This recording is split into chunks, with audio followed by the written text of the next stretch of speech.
In the previous video, you understood that the private cloud is owned and operated by individual enterprises. Let's understand the characteristics of private cloud. Ownership. The owner and user of the cloud services are same. If you compare it with public cloud, the owner, which is a cloud owner, and cloud user, these are two different things. Cloud user is us and cloud owner is the public cloud provider in case of public cloud.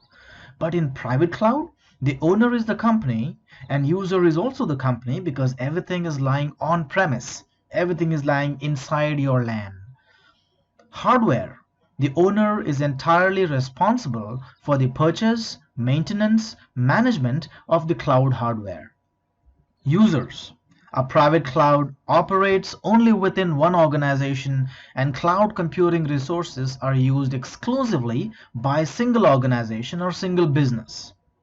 Connectivity. A connection to a private cloud is typically made over a private network. Like we said, it is within your LAN environment, and that will make it highly secure. The connection to your private cloud is not available on the public. That means you cannot access those private resources in the private cloud from the public or internet environment. You can only access it from your intranet. Skills. To build your private cloud, it will require a deep technical knowledge because you then have to maintain, set up, and manage your private cloud infrastructure.